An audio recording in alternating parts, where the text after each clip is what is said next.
Good afternoon. Well, actually, good morning. I mean, I'm going to start off here in the morning already. Lunchtime. Right. Close We're here. to it. We're close enough. We're here. Obviously, you guys know who I am, Ricardo. I'm with Phastek.com, and this is Jason. He's kind of been around. We've kind of kept him around here a couple of years. You know, he sticks around once in a while. But no, what we're here today to talk about is kind of a subject that's a bit sensitive. Wouldn't you say? I think it's sensitive. It's a bit sensitive in a way, especially when it comes to modifying your truck. Only because, as you guys know, you all have your trucks and you all have the way you want it to look. You have the way you want it to perform. You have the way you just want everything to be. And rightfully so, it's your truck, right? But there are limitations when it comes to modifying your truck.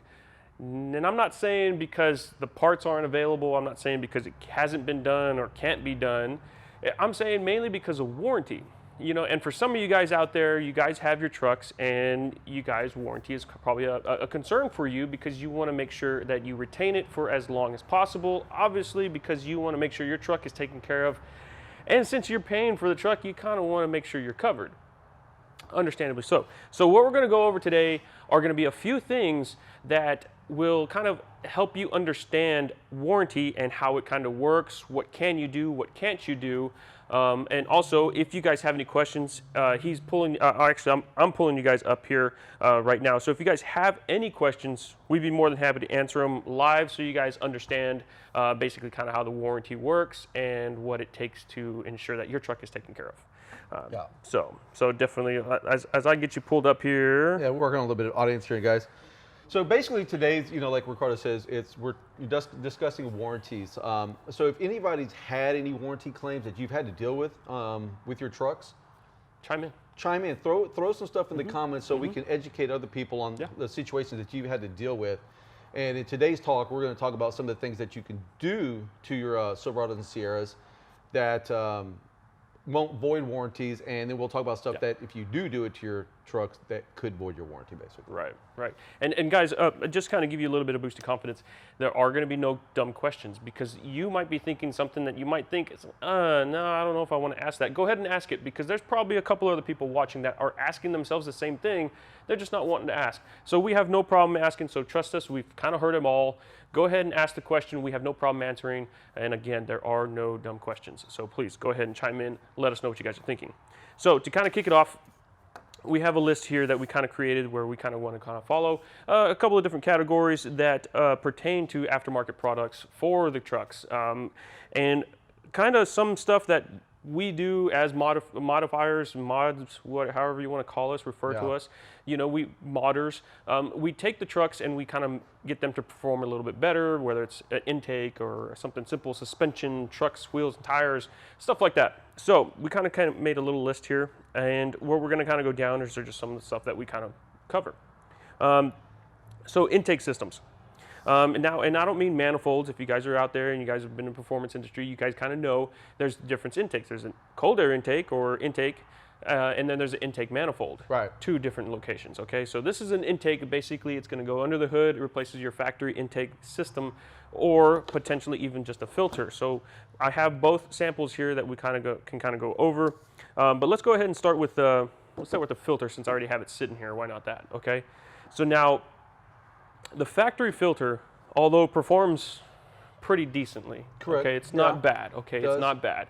The only downfall to a factory filter that I see and I know is that it's cotton and it collects a lot of dirt very fast and a lot of leaves, and a lot of that stuff is hard to shake off, and that's why you end up having to buy another one. Right. Okay, but something like a K&N filter that are reusable, they have the mesh, they have everything there, they're oiled, they perform very well, they allow a lot more flow. So yes, they flow a little bit more than your factory cotton filter, and they're reusable. That's the cool thing about these. So it's kind of one of those things, you buy it once, clean it, reuse it, you're done. Yeah, exactly. So what does that do for warranty? Jason, how would you say that's going to do for warranty? What you're going to find out with warranty and stuff like that is obviously you're replacing your factory, most of the time you're going to replace your factory air element with something that you get at Walmart or someone's store like that or online.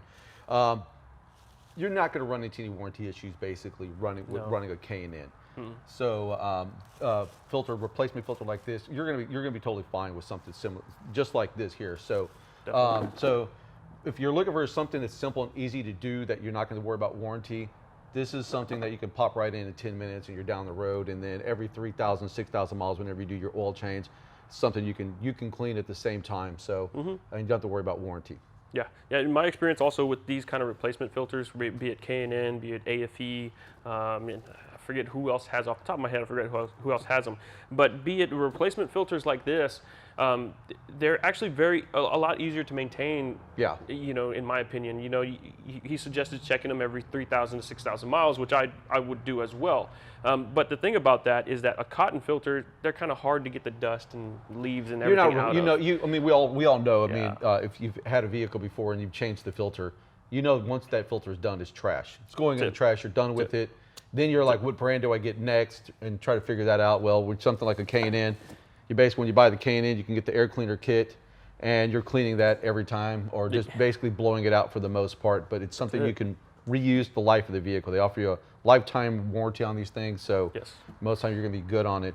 Yes. Now, one thing I will suggest, he did mention something perfect, that was actually the oiled and reusing and maintaining the filter. Okay, now he did mention the oil, re-oiling it, getting it back to life and everything from there. Now, one thing you want to pay attention to now, since we're talking about warranty, if you replace this, you're not going to have a problem. Typically, most dealerships are just going to look the other way when it's a filter. Okay, fine, you know, it's a filter, it's not going to really affect anything. But when it comes to maintaining it, you want to make sure you oil the correct side. Okay, and when I say the correct side, there is a side difference in these filters, so you do want to make sure you oil the proper side. The reason you want, and you don't want to oil it too much. Okay, the reason you want to make sure you get the right side is because the MAF sensor that sits probably just a foot away from this filter. If that MAF sensor, if it gets oil on it or anything like that, and then you take it into the dealer, well, unfortunately, that's going to be put on you if you maintained it, or the shop that you had maintained it. It depends on who's doing it. So that's one thing you want to kind of keep in mind. If you're going to get one of these filters, that's the only thing. Make sure you oil the correct side and don't put too much oil, so that way it just soaks. Give it the proper time, and obviously K&N gives you some great tips as far as maintenance, so that way you know exactly how long to wait and you know what to do.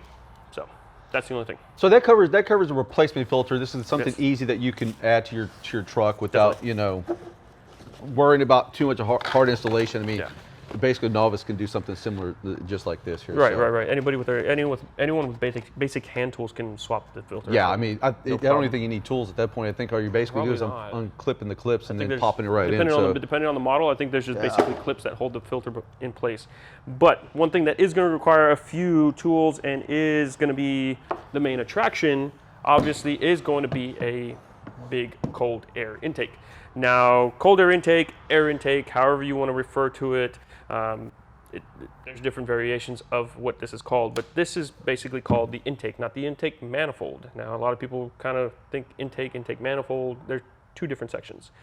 So, an intake, what's it going to do for warranty, Jason? What do you think it's going to do? Okay, on the warranty, you're generally not going to run into a problem with the air intake for warranty. I mean, GM offers their own. So, so that's how you have to kind of look at it. I've never run into any issues going to the dealer with my trucks with the cold air intake on them, and most of our customers haven't really ever run into an issue. If you do run into an issue, that's something you can really argue with your dealership, for the simple fact is that you can buy an aftermarket one through General Motors. Yeah. So just keep that in mind. And most of the time, if they're trying to avoid the warranty on this, that they're just not educated enough on something like this. Yeah. But what I did leave out in the beginning of this conversation was the fact that, when you are buying a truck, you need to make sure that you're dealing with a dealership that's got your back. Yeah. So that way, if you do run into issues, that you know that, hey, I'm buying it from a reputable source. Before the transaction, you can ask questions of like, what's going to void my warranty and what's not going to void my warranty. That way, if that's going to be a dealership you're going to work with. I know, here in Houston, I have a couple of dealerships that I buy vehicles from, and both of them, I know that I'm not going to deal with any warranty issues when I come in with something just like this. It makes me feel good. So that's very, very, very true. You can go into a dealership and ask them what exactly, because every dealership, unfortunately, is going to be different. So you might have one in your area that just says no to anything, be it an intake, be it headers, be it exhaust, be it whatever. Yeah. They might just say no right off the bat. We want absolutely nothing installed on the car if you want us to service it. that might be a dealership you don't want to mess with, just because to me, that's going to kind of sound like, hey, we're going to try and get out of anything and everything. Right.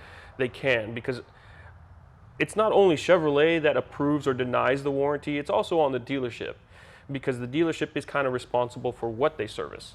So it is kind of on them. So they also do have a call when it comes to stuff like this. So it's something to kind of keep in mind. He makes a very good point saying that. So something to keep in mind. If a dealership is already telling you right off the bat, no, I don't want anything done, you might want to find another dealership that's further down the road or maybe across the highway and kind of take your business elsewhere. Because yes, I mean, here in Houston, we modify some trucks and cars. A lot. It just happens. It's going to happen. And the dealerships know. They know guys are going to modify stuff. It's just going to happen. But it's a matter of how they work with you on something simple like this. You know, hey, I put this intake on because I wanted a little bit more power, but I mainly wanted the fuel economy that benefits behind it.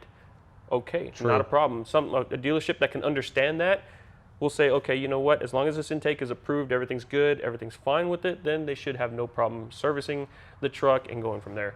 Now, a little point we kind of came up with the other day was, if you leave a screw in the intake and then you run the intake, well then, hey, something happened, got into the motor, and well, if they find that little screw, yeah, if you drop the bolt in the intake stream as you're putting it together, and you're trying to figure out where it went, it's a little different. Be real careful about it, because nobody wants to pull a cylinder head off and see where the piston smashed it into the deck of the head.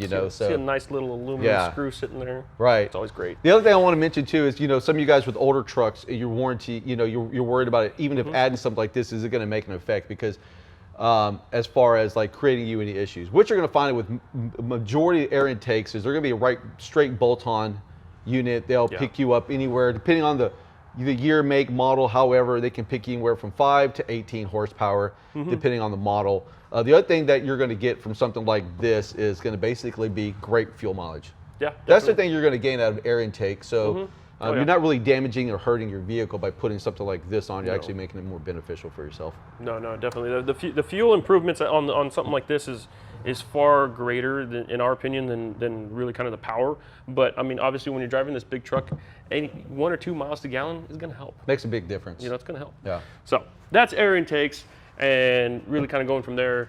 Other than that, we have carb legal intakes. I don't know if there's a whole lot of carb legal. Not really much warranty when it comes to it, but we do get a lot of questions about what, if you're especially living in California, like what's available. If you look at our website, look at a lot of products that we offer on there, especially air intakes, you're going to find that not a lot of them are carb legal. So that's something to keep in mind when you're looking at air intakes, especially if you live in a carb state like California. We do have some, and they're going to be year specific. I'll give you a perfect example. Like if you have a 2015 5.3, K&N has 1 air intake that is carb legal. So, and it states it on our website. If it has an EO number, it's generally going to be tied to a certain year as well. So keep that in mind. Definitely. Okay, so that kind of covers intakes. Hopefully that answers any questions. Again, if you guys have any questions, chime in. We're more than happy to answer them.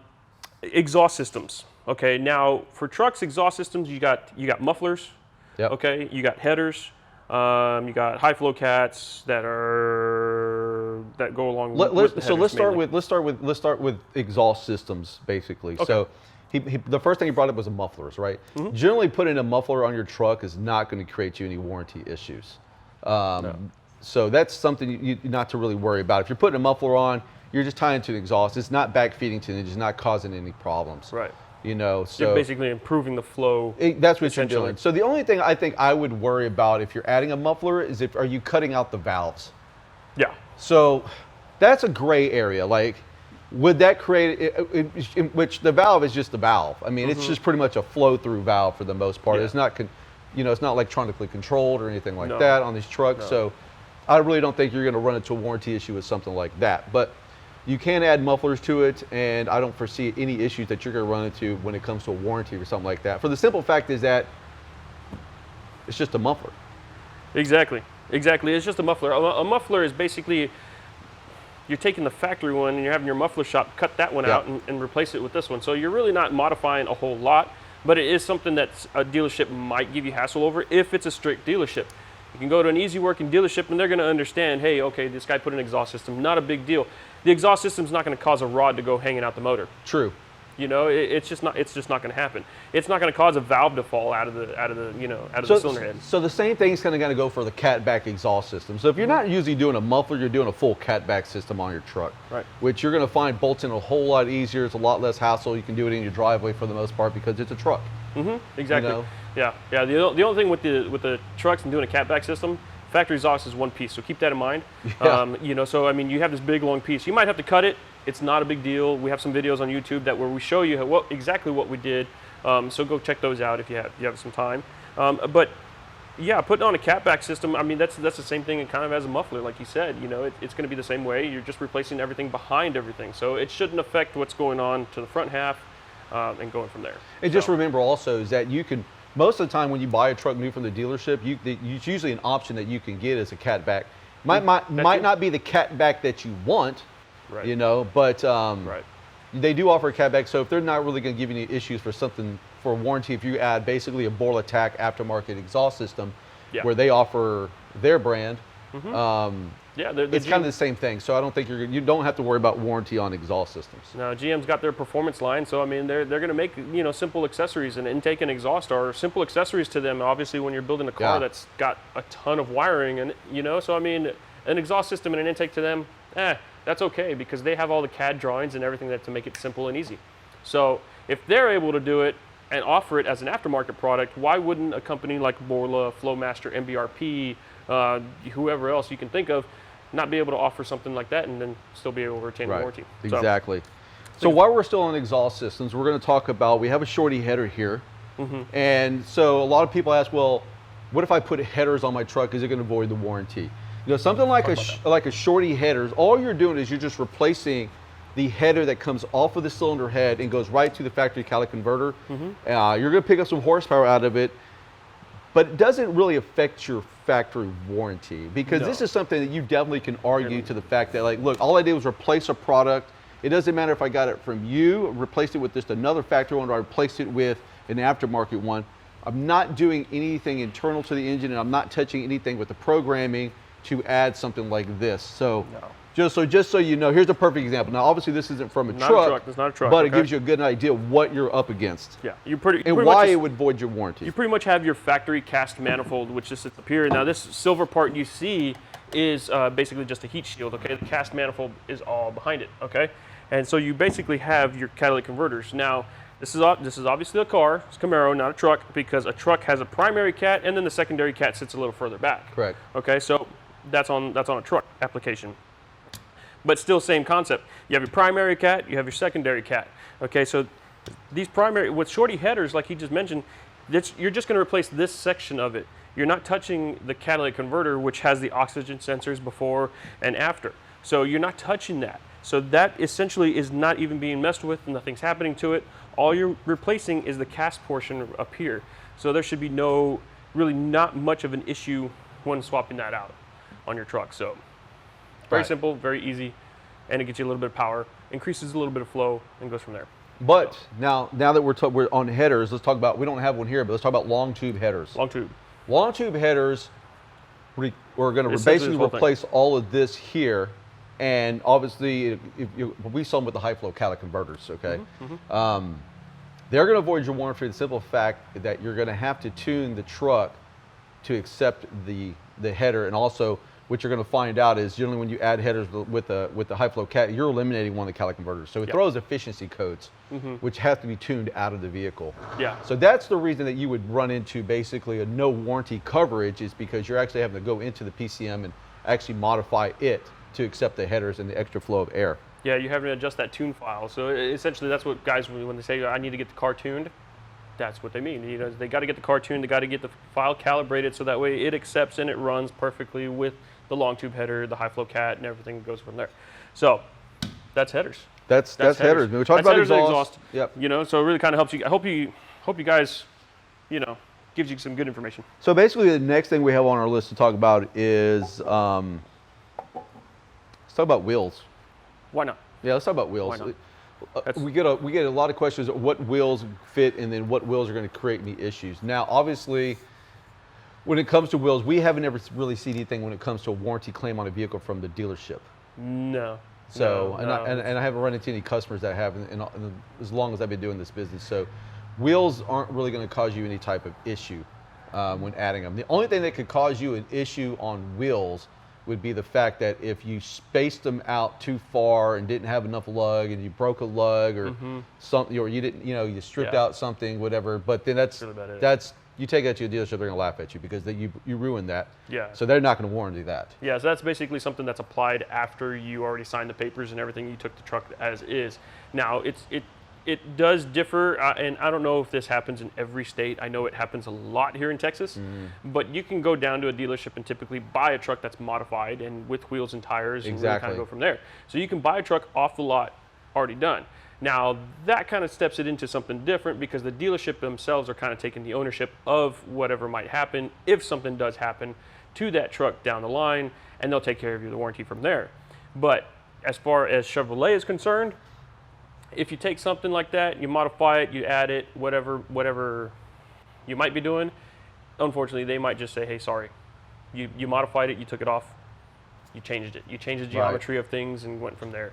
But typically, most wheels and tires are, you don't see much warranty. I think just from dealership days, the most warranty you kind of see is probably something like a nail in the tire, but unfortunately that's also classified as road hazard. So that's something that they can't control, similar to brakes. Yeah. It's a wear item. It's a wear item.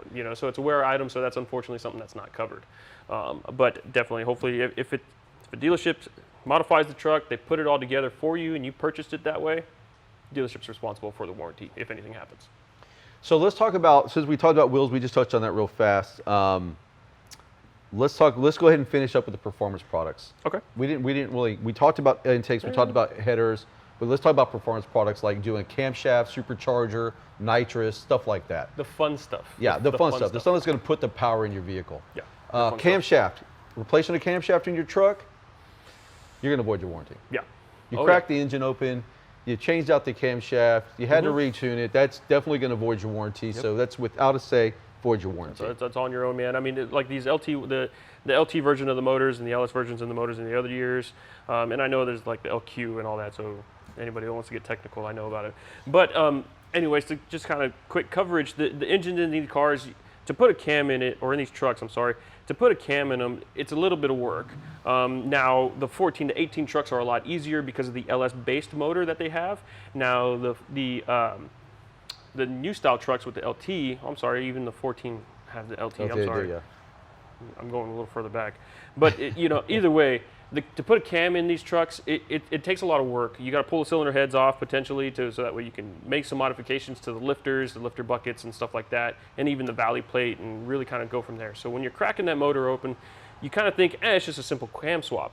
No, unfortunately not in the dealer aspect, or warranty aspect. That's going to take a lot of work. So it's something that, you crack that motor open, that's all yours, 100%. Yep. So just know that if you pop open the engine, it's on you. Adding a supercharger though, let's talk about that. Supercharger, they're going to avoid your warranty. Now some aftermarket supercharger companies like Edelbrock, they offer you a warranty that you can get. Now obviously what that entails is the fact that you have to run their tune. And just their tune. So there's basically no modification to their tune. You keep their tune the way it is.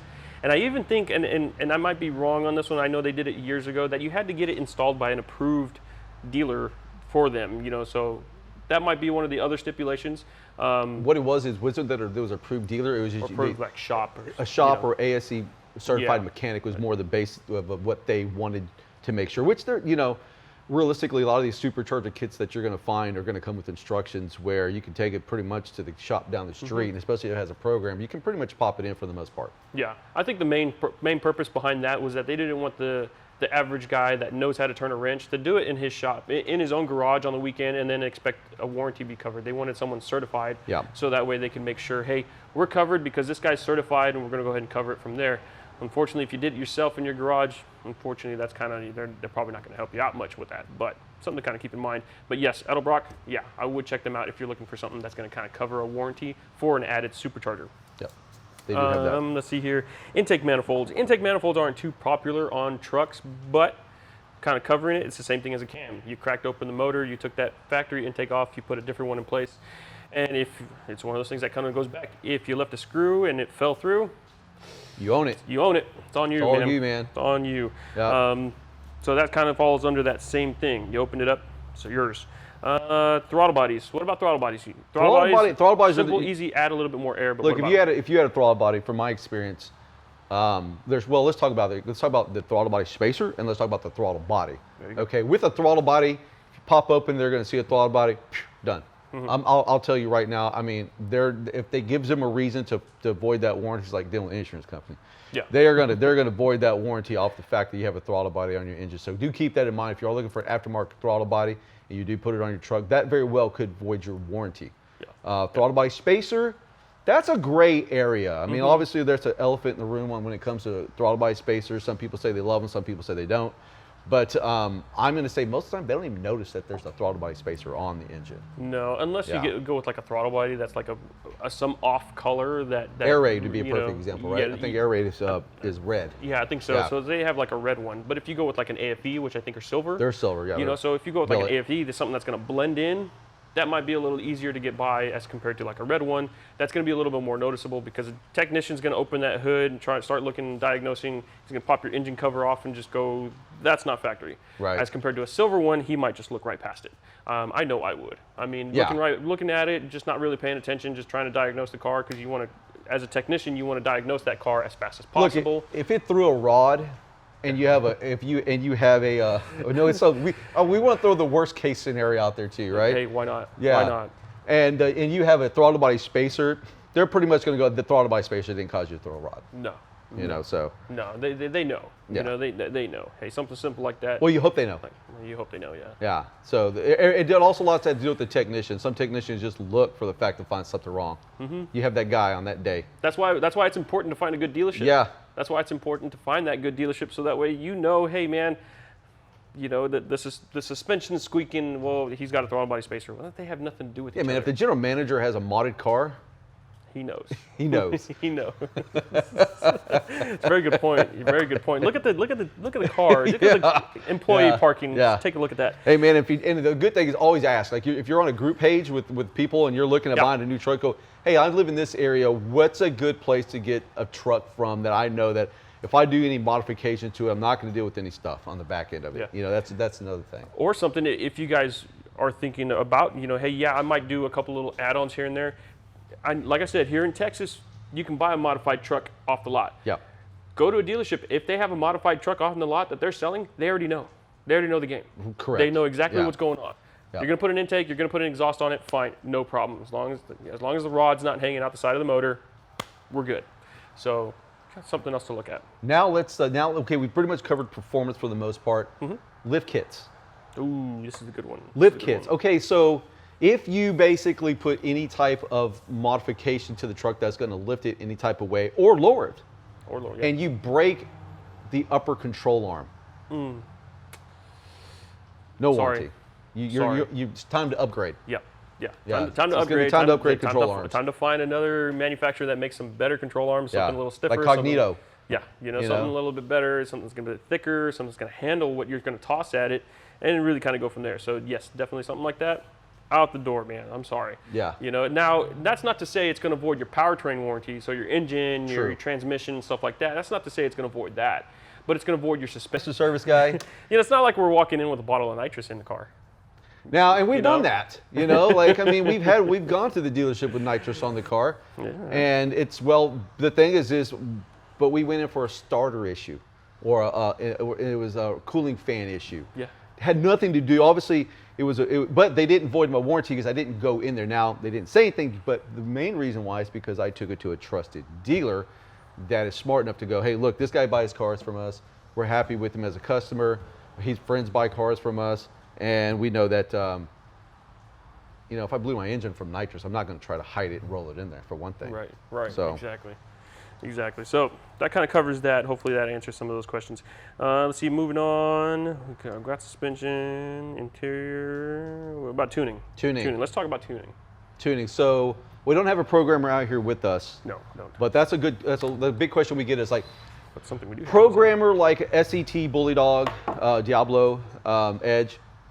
Those are always something that if you do plug it in, they will leave somewhat of a footprint. You can return it back to stock.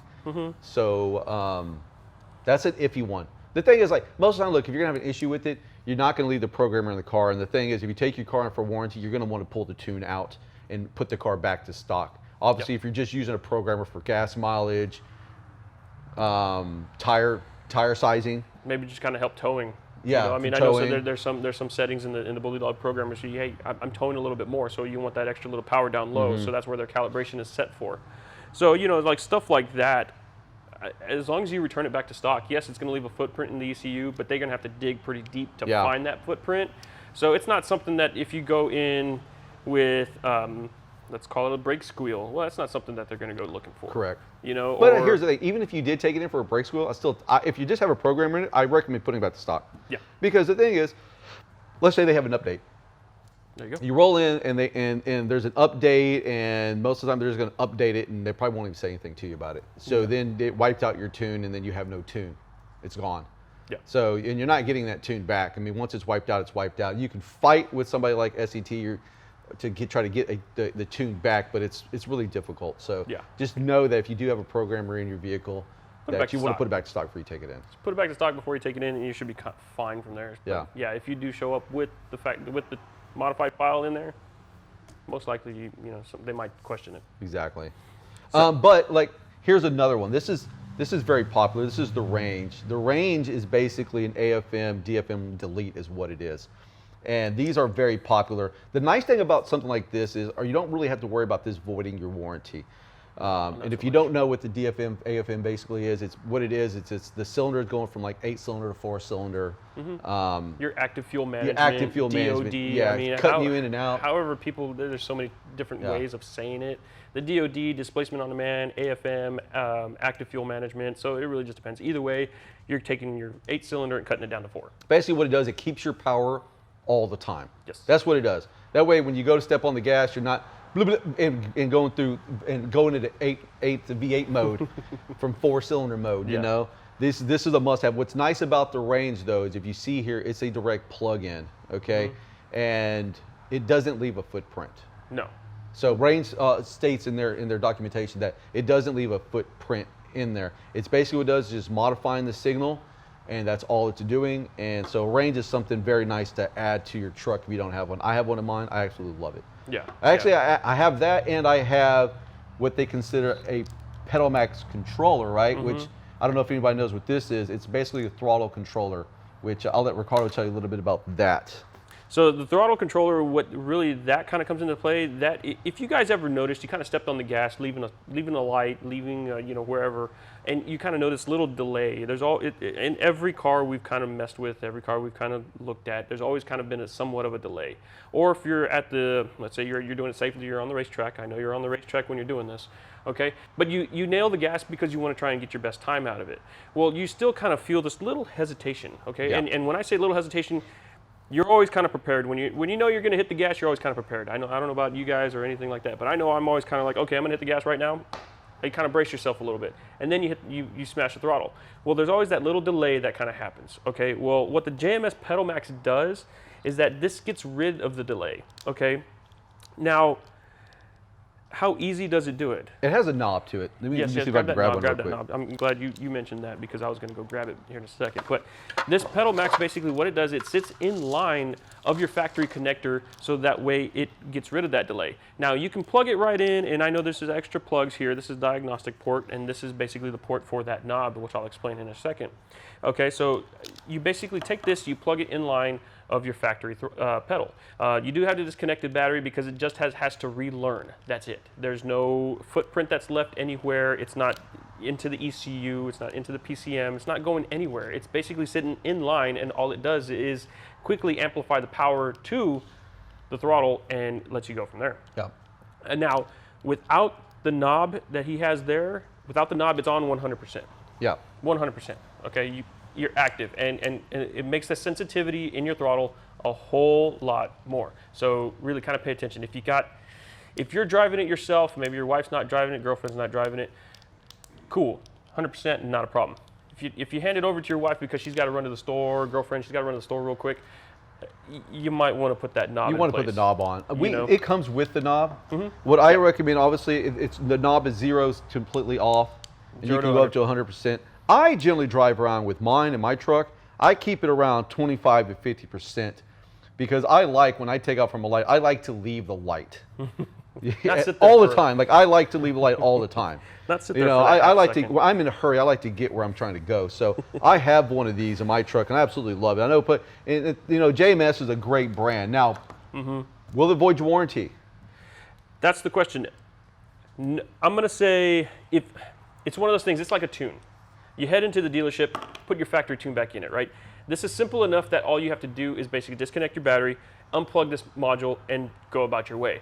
Most times you just take this off, but it's at 100%. So you can tuck this underneath the dash or something. Yeah, tuck that under the dash. They're never going to know it's there. If you turn that off, you tuck it under the dash, they're never going to know it's there. And we shouldn't be telling you this. They're never going to know Anything it's there. you heard in this video today, we cannot be held liable for. There's statements made. Disclaimer at the bottom. Yeah. But no, I mean, realistically, are they going to void the warranty for that? Oh, man, I'm going to say that's going to be like one of those 9 It's the same thing, man. It depends. It's a 9 out of 10 thing. It's 1 out of 10 kind of situation where it depends on where you take it. I've taken my truck to the dealer. It has it on there, and they don't say anything about it.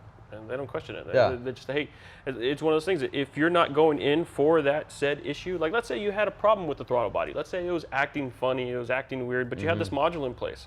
Well, hey, you got a module in there. What's that doing in there? Well, then they're going to question that. That could cause you a problem. Okay, but if you took this off, you went in and it still was acting up, still giving you the same problem, well, they're not going to question it. They're just going to go ahead and figure it out and replace what needs to be replaced, if anything does. The likelihood of this causing you a problem is very slim to none. Very slim to none. Yeah. You know, very slim to none. And I know you guys might say, or there's some people in the group pages and stuff like that. They've heard the story. They've heard the horror stories of throttle controllers. I don't trust it. That's why we sell the JMS throttle controller. This is a pitch There's here. a reason. And the reason is we don't sell the ones off of Alibaba that you can find that you don't know where they were made. These made in America right here. They put a lot of testing. They do a lot of stuff when it comes to everything that they offer. It's not something that they're just going to go ahead and pump out. Yeah. It's going to be, hey, if it's not acting right, I'm not going to make it. That's their motto kind of behind it, is that they don't want to do it if it's going to cause a problem. Now, if they figure out how to avoid the problem, then they're going to go from there. But they are not going to sell a product that just does not work. Correct. That's not their thing. All right, so moving on, that's basically, that's tuning in the most part. We talked about suspension. The only thing I guess we could cover at this point would be tonneau covers and running boards, which... Well, we also got lighting. Sorry, we do have lighting. So let's talk about tonneau covers and running boards real quick. The only way you could run into an issue with warranty is if you put them on completely wrong. But what's it going to mess up at that point? On the bed, it's cosmetic for the most part. What? And a lot. Well, the thing about a lot of these tonneau covers and bed covers, now some are different. Okay, but a lot of them, the way they're kind of developing and the way they're kind of being built, are that they're using the brackets that basically clamp on. Yeah. So there's no drilling, no modifying, no cutting, no anything. You basically putting the clamps in place and it's holding all the bracketry and everything that goes there. So you're not really modifying, you're not cutting anything, you're not doing anything to damage or modify the truck itself. Now, it does depend because there are some that do. We do have the ones on our website are basically bolt on. Yeah. So bolt on and literally just bolt it on. It takes just a few minutes. We might have some electric ones, but that's wiring, power, and ground. Yeah, that's a little. Those are a little different because you need that power and ground for the electric ones. Still not a big deal. But it's not like you're tapping into like the BCM or anything like to grab power. A lot of them run on their own circuit. Yeah. The manufacturers that make the powered ones, they run on their own circuit. So you have to feed the power and ground to the battery and really they generally tell you where to grab it from for the most part as well. And then they're going to do it somewhere safely. They're not going to do it somewhere where that's going to, hey, it's not safe to grab it here. We did it anyways. No, it's not one of those things. It's one of those things where, hey, we're going to do it safely so that way we know in case there is a fault in the system, then it's on them. It's their issue, not a manufacturer issue. Correct. So kind of goes that. Anyway, so that kind of covers tonneau covers and running boards for the most part real quick. That's simple bolt-on. Shouldn't have any issues with those whatsoever. We're running problems. Right. Let's get into lighting. So there we go. Let's talk about replacing lighting and stuff like your headlights for the most part. Obviously you're replacing your headlights.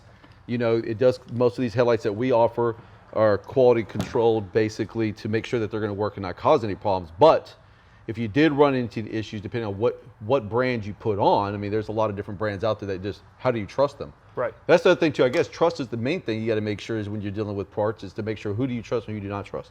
Yeah. So when it comes to something like headlights, I'm going to say the majority of the time you're not going to run into any issues, but there are some different aftermarket ones out there that we don't carry that we don't trust at all.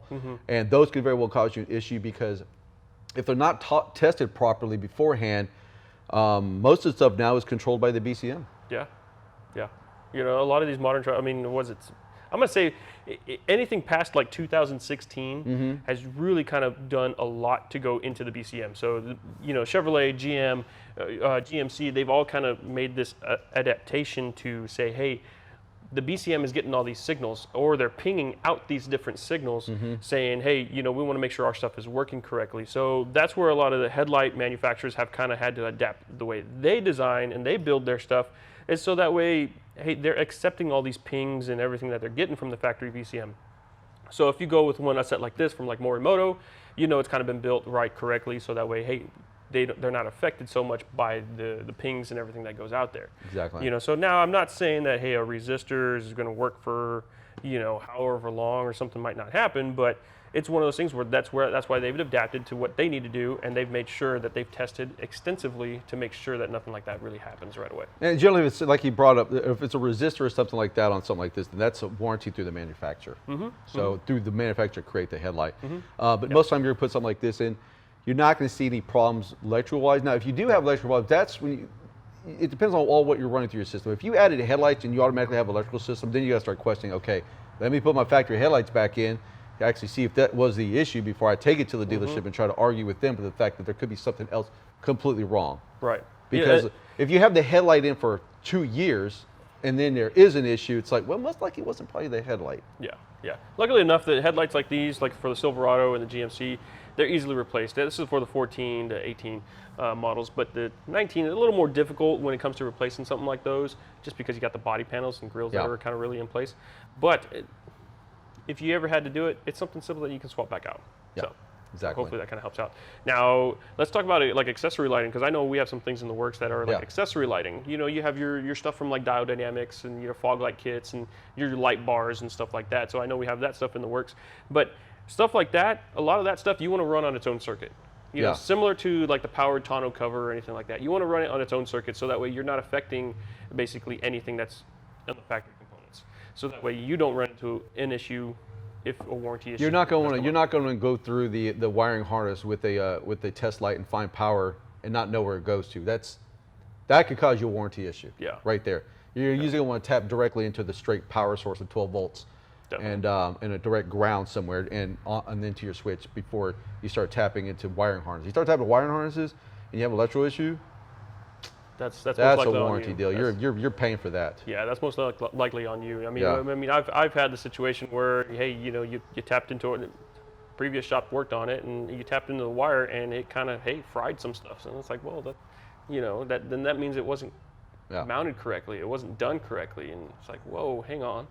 You know, so something like that can really kind of be a big headache, especially when you're dealing with wiring, because if something's wrong with wiring, it can go bad really fast.